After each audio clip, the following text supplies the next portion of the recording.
digarap anu Samboyo ya kena. Yuk.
Ya, Mbak Mimin, Mbak Apri.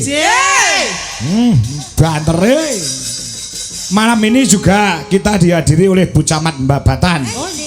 Juga anggota DPRD Ponorogo menjalani Bapak Agung Priyanto yang parang rawuh. Nggih. Lah menika kula angsal dawuh saking menjalani Bapak kami tuwa badhe tindak panggung, monggo. Kami tuwa Pak Rudi. Nggih, napa nganti kalian Bu Camat kelawan Pak DPR monggo, nganti kalian sinten monggo, kula nderek. Oh, ngono. Yo supporte Mas Solo. Support sing iso ditabuhi gamelan sing rada suwi, yo. Coba monggo. Monggo Pak Wong.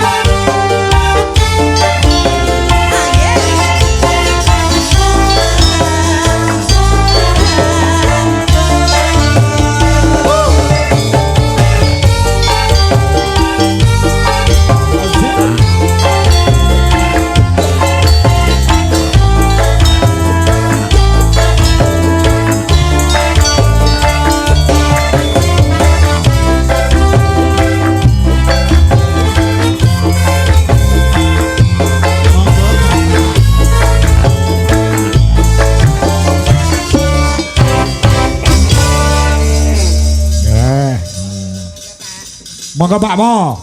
Nah, karo Mbah Banti nggih, leres nggih. Kali Bu Camat menika. Kali Bu Camat. Kali Pak DPR. Kali Pak Agung. Nggih. Monggo. Wih. Camate Mbak Batan ya cantik kaya Mbak Inces. Ya ampun. Ini sugeng dalu Ibu. Nggih. Pak. Tapi kali Pak Agung mboten apa-apa salaman kali Ibu mboten muhrim, Pak. Nggih. Kali Pak Rudi kan padha lanange. Sugeng dalu Bu Camat. Injih dalu Mbak Inces. Nggih, Mbak menawi Ibu Camat badhe wonten pangandikan kagem warga Malang Lembah. Injih. Ngaten nggih, sedaya niki warga Malang sedaya ingkang rawuh wonten mriki. Nggih, wonten ingkang jaban rangkah. Ngaten nggih. Nggih, bismillahirrahmanirrahim. Assalamualaikum warahmatullahi wabarakatuh. Waalaikumsalam. Waalaikumsalam. Barakatuh. Sedaya mawon warga Desa Lembah Dukuh Malang, ugi sedaya masyarakat lingkungan ingkang rawuh wonten dalu menika. Juga yang saya hormati ini Pak Kami Tuwo Rudi. Pripun? Nah, juga Kidalang Dwijo Kangkong. Dwijo Kangkong dari Sukoharjo. Dari Karanganyar. Dari Karanganyar. Nggih. Ya pangapunten niku tepangan wonten di depan mboten apa-apa Bu. mangertos nggih. Yang saya hormati ini di samping saya Bapak Agung Priyanto, juga sedaya Mbak Sinden Waranggono dan Mbak Inces serta Mbak Sukimin. Tadi saya lihat dari bawah. Ya Allah luangsing. Jan, tadi jogetnya juga bagus. Wes pokoknya swantennya juga bagus. Semuanya saja tentunya pada kesempatan hari ini luar biasa kami menghaturkan selamat kepada Dukuh Malang mengadakan kegiatan bersih Dukuh yang diprakarsai oleh panjenengan sedaya selaku partisipasi semuanya dengan pimpinan Bapak Kami Tuwo nipun panjenengan tepuk tangan dulu kagem Bapak Kami Tuwo. Ya, tentunya dengan harapan kegiatan hari ini, malam hari ini karena merupakan puncak acaranya pagelaran wayang pada dalu menika kala wingi sampun diklugo filin kalian kesenian gajah-gajahan nggih. Nggih, gajah-gajahan luar biasa. Tentunya kami berharap atas nama pemerintah Kecamatan Babatan mugia sedaya masyarakat Dukuh Malang diparingi sehat ngoten nggih. Amin. Ayem tentrem, sehat semuanya, rukun pokoknya semuanya dengan sesama, saged bekerja dengan baik, dengan lancar, berkah barokah semua bagi kita semua. Ngaten nggih. Makaten sampun dalu menika karena semua penonton ini pengen menyaksikan Mbak Inces tadi dengan panjenengan. Ya Allah lu wincah kalau saking ngandap kula menyaksikan sampai kula guyu pokoknya seneng. Nah niku pangapunten radi terlambat karena perjalanan dari Malang sana. Kalau di sini Dukuh Malang, tadi saya perjalanan dari Malang sampai sini jam 10, jam 11 lah sampai sini.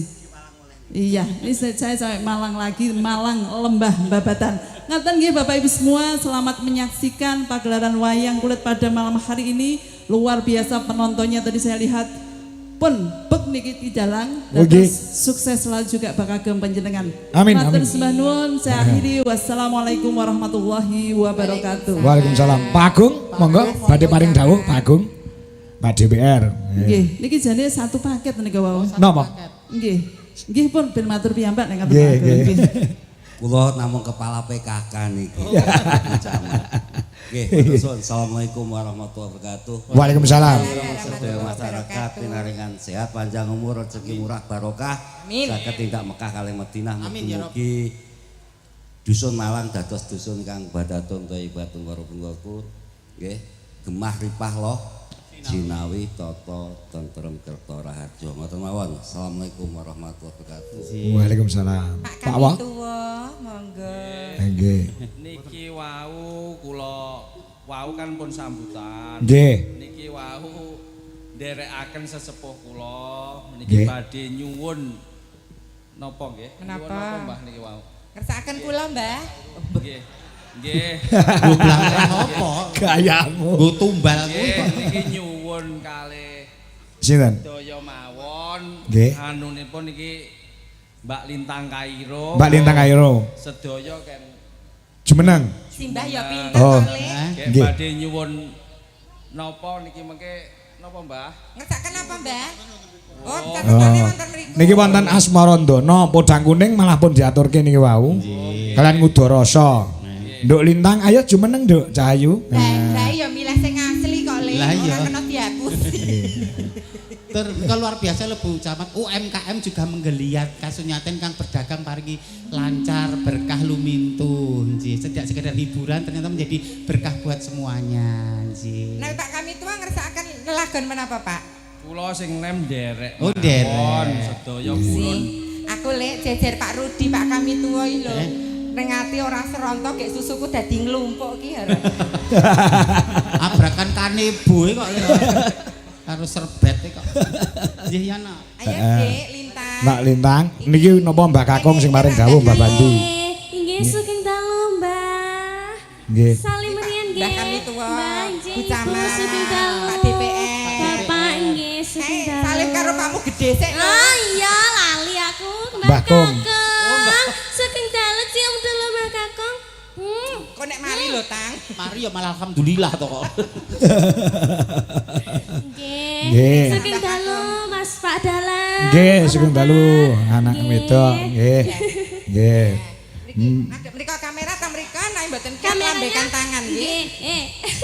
Mbah Bandi ki kagungan anu badhe diparingi karo Lintang Kairo. Oh, wonten Sesuatu. Ah. Dek Lintang. Nggih. Sembah nuwun sanget Bapak. Ya ampun lucu sekali. Gustalah. Bola-bola tepuk tangan buat Mbah Bandi luar biasa. Sembah sangat Mbah Bandi Nggih, nggih, kalung. Nggih, Mbak Bandi. Mugi-mugi panjenengan panjang yuswa lancar rezekinipun matur sembah nuwun sangat. Kreatif sekali ya Mbak Apri. Karepmu wong bancine ra payu kok. Goro-goro kowe rusak pasaranku. Lah ya. Pripun Mbah Bandi? Anu Balitang, niki duwite niki mang celengi mang budonga, nggih. Niki sedinten mang cemplungi setunggal mengijing dadi kathah. Nggih, nggih. Nggih to Pak. Sing nyemplungi sinten? Engkang nyempluki sinten, Mbah? Nyemplungi dadi. Oh, duwite dhewe. Lho iki duwite mambu donga, dongane Mambu donga ya. Nggih sampun katur napa? Gantos napa? Gantos mawon nggih. Nah, nggih. gantos napa Nduk Lintang? Ayo, wong podang meneh wis bacuk muni kok. Ayo. Sasi deman pripun Mbah? Bang Sasi Bandi. deman. Ya, nggih.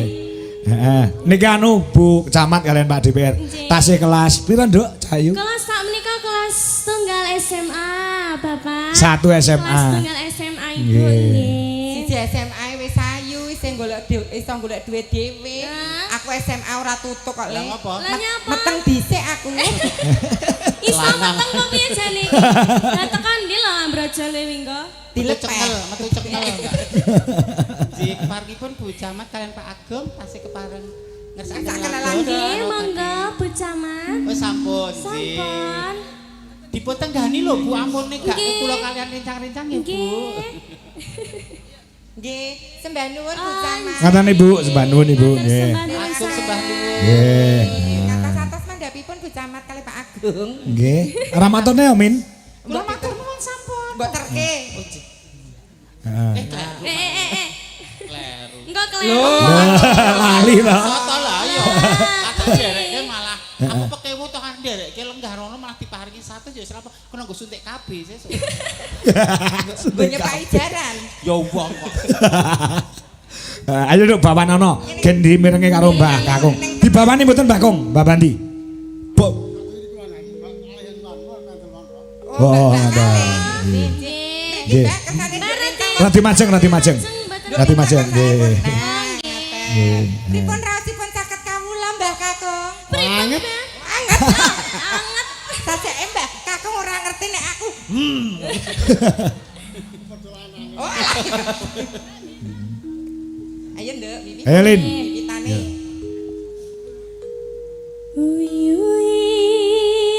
Wiwitane.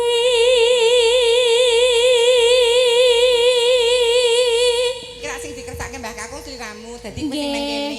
Nyedak Mbah Kakung. Alket mau kok bu ewer-ewer ki jane ngopo? Aku pengen cerak Pak kami tuwa. Wah, Nek ngene Sajake selerane kami tua. gitu. nek ngene iki rasa burudi ta. Rudi. Andere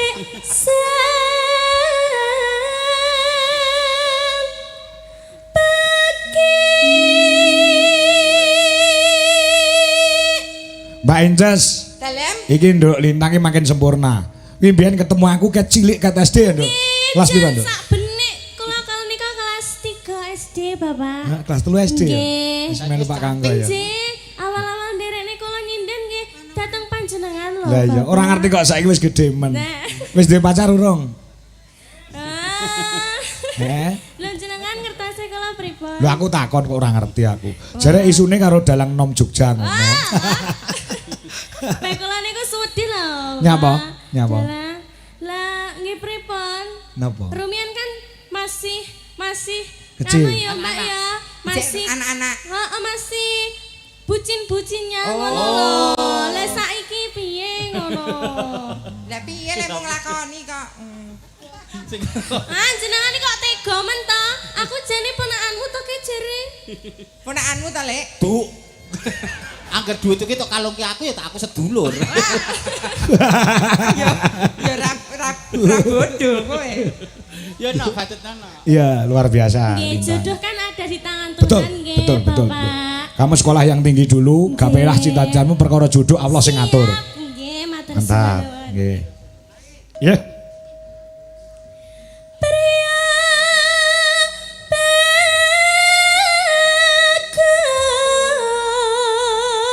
bagus kang olah budaya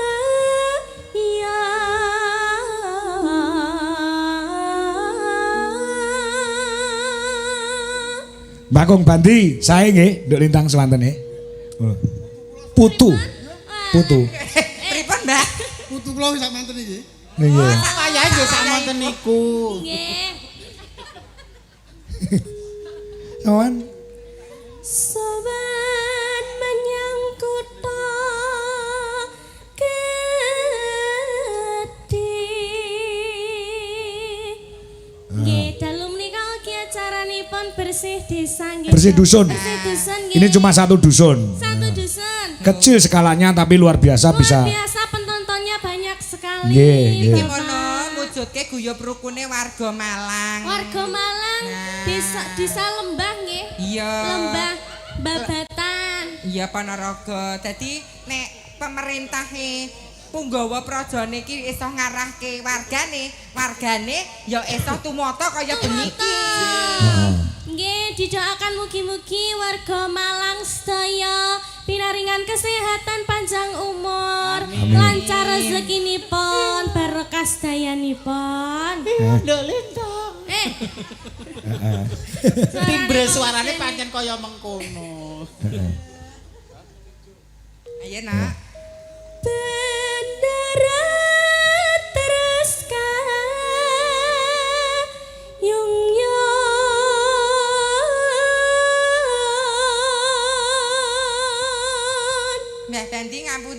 wedi majeng sekedhik mengke ngunduri budalang. Nah. Nggih. Inggih Bapak ugi Apa? ngaturaken matur sembah nuwun niki wau. Apa? Nggih kula ditimbali kalian sinten jangkep trans niku wau. Saking Bapak sinten Bapak Gendri nggih. Nggih saking Bapak. Oh sponsor. Nggih. Oh nggih. Nggih saking Janaka Motor ugi. Siap. Nggih matur sembah nuwun sanget Janaka Motor jangkep trans nggih. Nggih. Jan. Jan sponsor kan wong ayu kok sponsor akeh ya, Pri. Kene. Aku tak tawa-tawa kok ora ana wong nyedak belas. Tukang parkir liyane towi. Ini ya kapan rezekine dhewe-dhewe aku nom-nomanku ya kurangane apa. Kurang wedok. Kurang ajar. Ya. Selendang kuning kang saking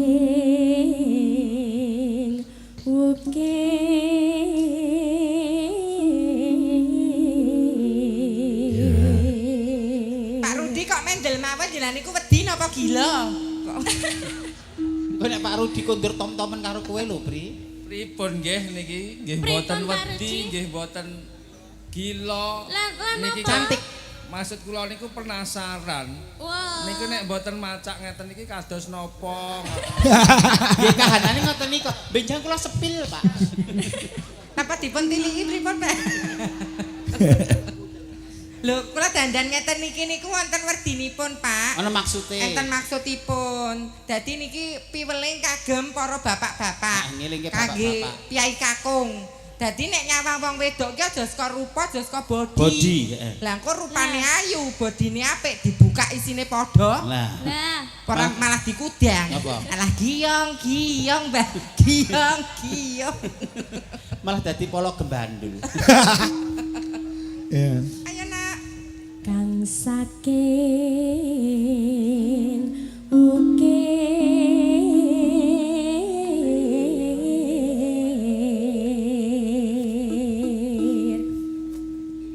Suara swara kurang permana ing wasis hang ngrong. Lemin. Isi. Rene ya. Kula. Saman sing suarane bianter kaya lampor. Iki ana pengumuman ana awar-awar. Woro-woro. Wara-wara. Ya, sampean maca nggih. Nggih. Ya. Komplek menapa namung? Komplain no? Nggih. Assalamualaikum warahmatullahi wabarakatuh. Waalaikumsalam. Nggih, dalam rangka memperingati Harlah Karang Taruna Hamas, Himpunan Anak Muda Asem Lancing Sawahan RT 04 RW 2 Dusun Malang Desa Lembah, kami segenap keluarga besar Karang Taruna Hamas dan lingkungan RT Sawahan menyelenggarakan beberapa rangkaian acara. Minggu 6 Juli mancing mania ikan lele dengan jumlah 4 kuintal, hadiah utama 2 ekor kambing dan almari kayu 3 pintu. Waktu pagi jam 7 sampai jam 12 siang, lokasi sungai sekitar Sawahan ke utara. Lajeng Rabu 16 Juli 2025 pengajian akbar bersama Ustazah Umi Lailatul Rahmah dari Surabaya.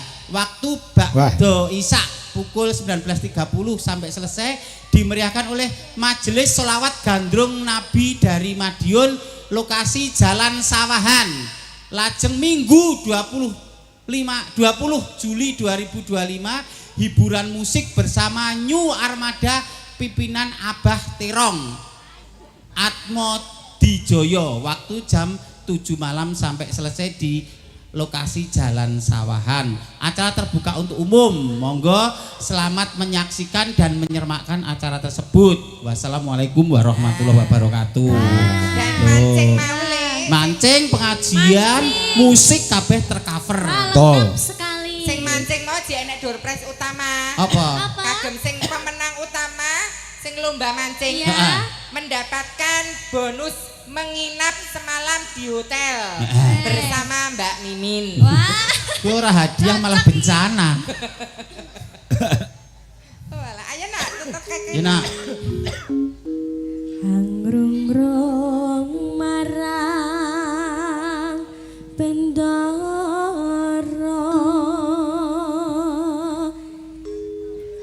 Tias Sulistyo Bicara Bicara ngincangake alis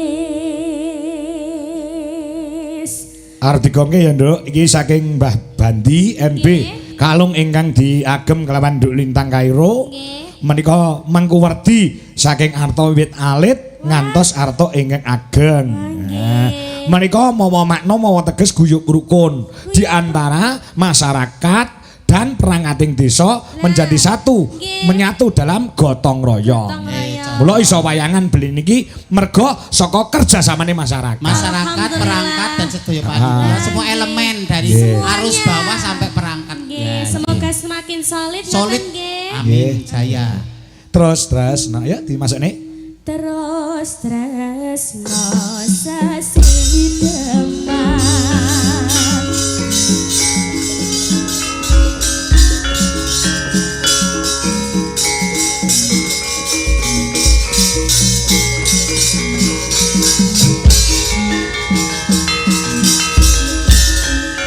Mbah Bandi kalih Pak kami tuwa kasuwun beksa nggih Pak. Beksa nggih Bapak.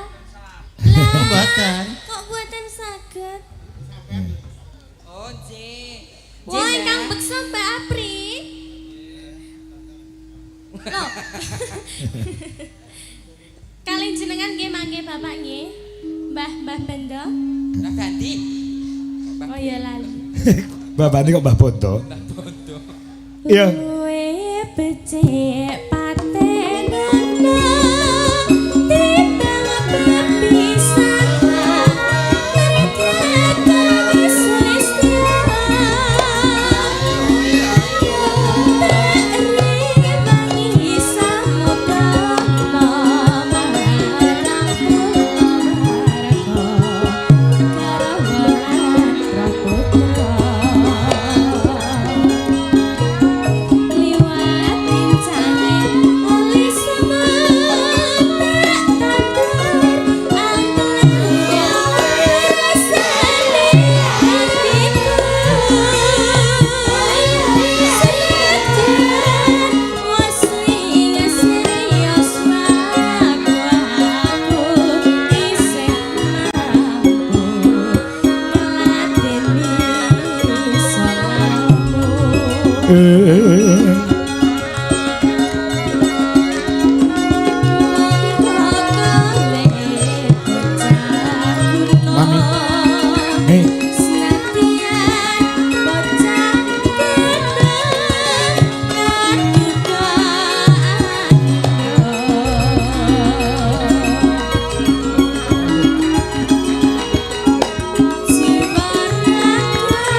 matur sembah nuwun Bapak.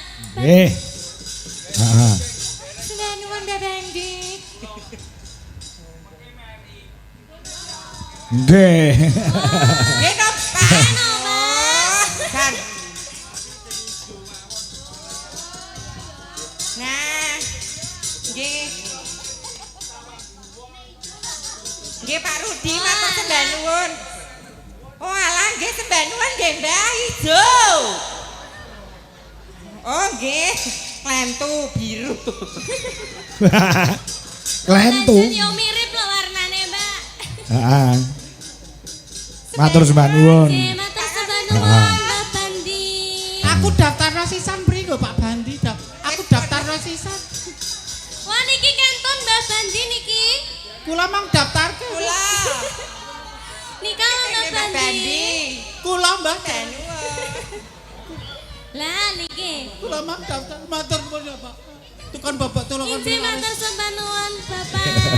Lah sindene kleru ijo. Nggih.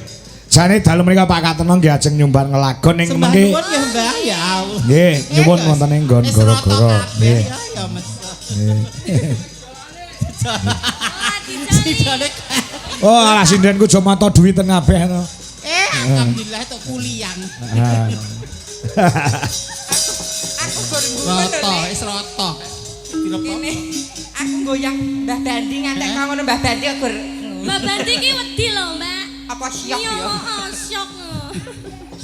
Anjay. Heeh, Mbak Mimin, Mbak Pri. Jeh. Mereka Pak Kateno jane arep nyumbang lagu ning nyuwun kok wanci gara-gara. Kondisine mbak-mbak kalih menika ugi bintang tamu. Bintang tamu nggih. Heeh, ya diaturi jumeneng sobat Mas Soro.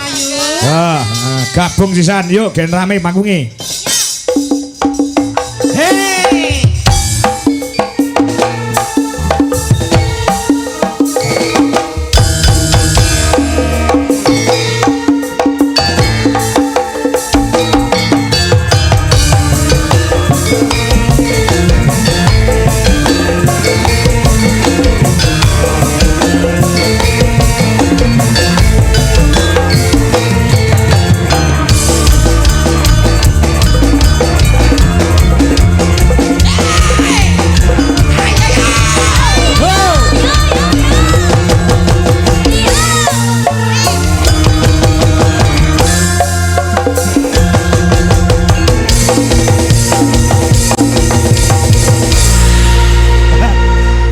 Injas.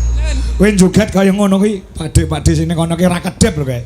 Oh, yo ndane yo ngono kuwi. Pakde niku mbayangke gek jero kahanane kaya ngapa. Iya ta. Sinden sepak gentuk niki. Ditemongke riyen niku kok nggih dereng tepang. Wilujeng dalu, Mbak.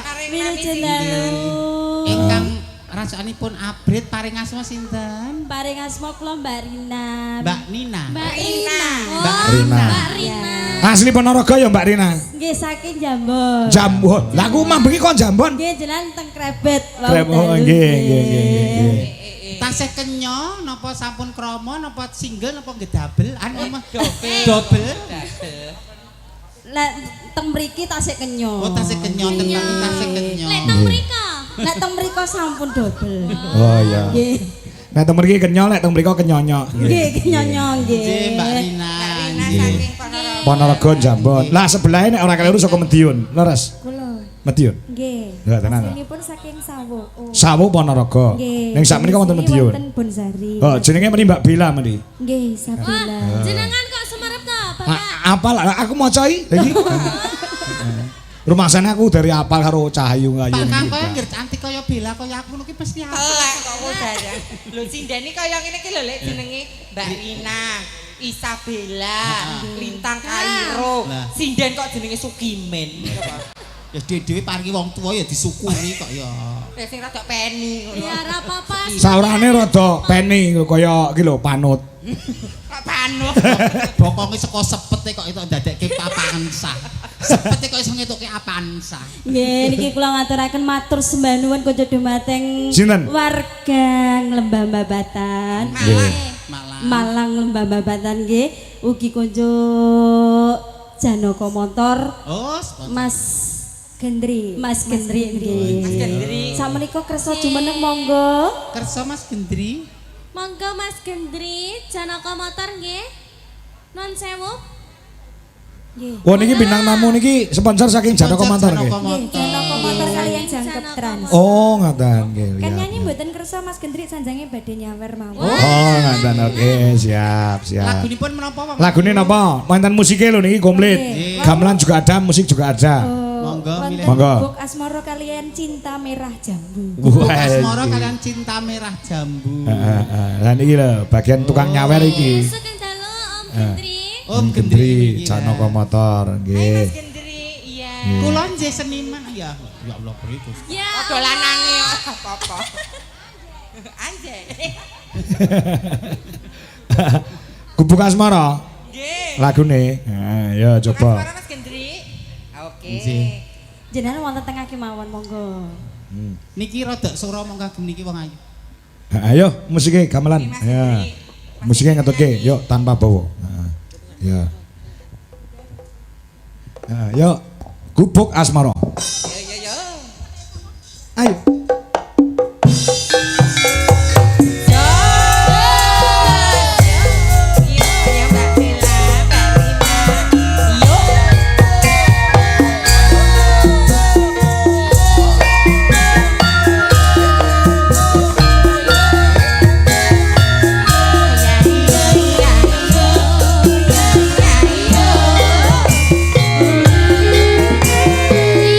Janaka Motor luar biasa.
Upama sing kedua iki lagune sing lagi ngetren saiki piye, Mbak? Nggih, monggo. Ana ayang-ayang saiki lagi ngetren to? Ya.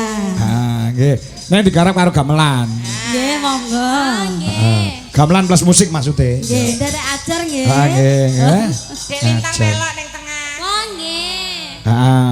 Men ditambahi karo sindenku ya. Nggih, monggo. Nah, gen rame sisan. Sinten? Ana Mbak Hana Loka. Nah, Saya Loka. ya. Saking Wonogiri. Saking Wonogiri menika. Kali sinten? Kalian Do Okva saka Sidoarjo. Surabaya. Ya. Ya, coba diaturi jumeneng. Ayo nak Cahayu. Nah, ya. Lagune ayang-ayang. Ya, ha. Kudu iso diratakne Waranggana men iso tampil kabeh ya yo. Heeh. Yo, kuncine dipadakne gamelan Mas Soro. Nah, yuk. Kuwi jane diapakne? Diraga. Ya Allah. Diraga ya Nah. Allah. Sik Tanteku, terima kasih tante. sing lanang-lanang nek ning isor kayak iki wedok asli tenan iki. Ya. Coba, yuk lagune mangga Mas Soro. Ayang-ayang.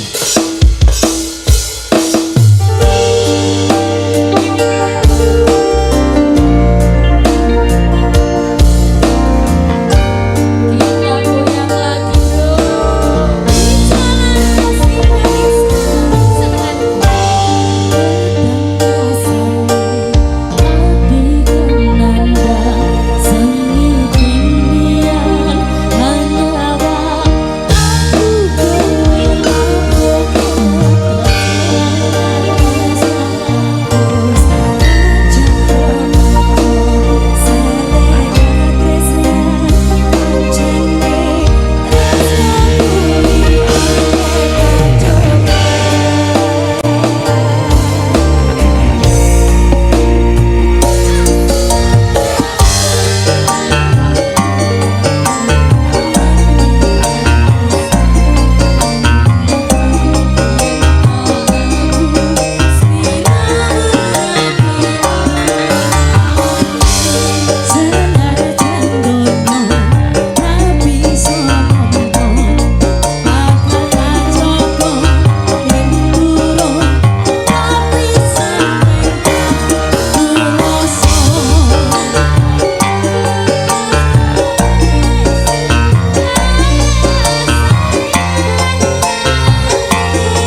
sekali.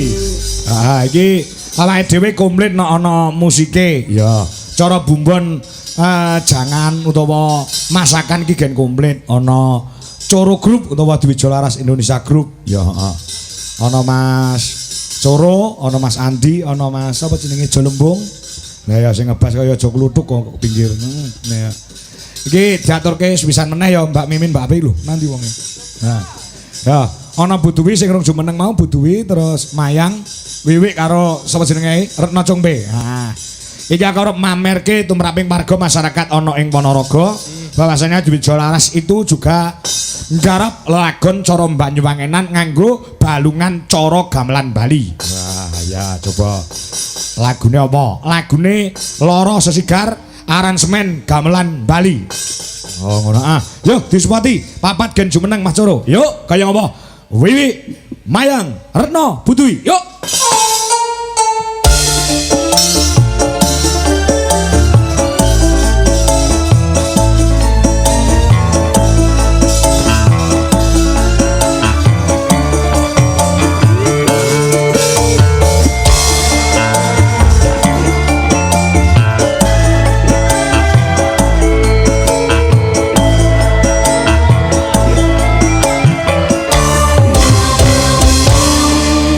Jane iki ana pamundhut saka Bapak Jamiran Banjarjo 1.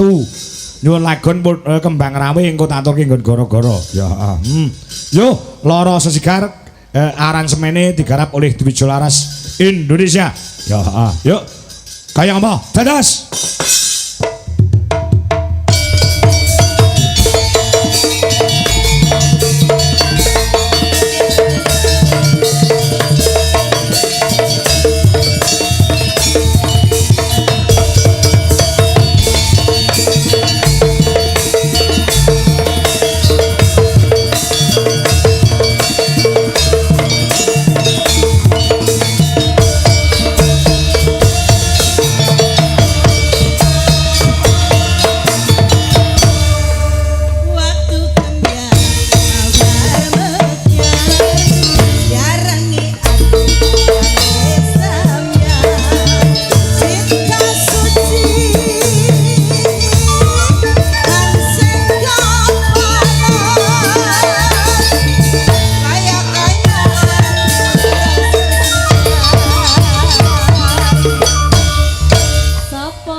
Agung gara-gara meski kudu eling sajroning urip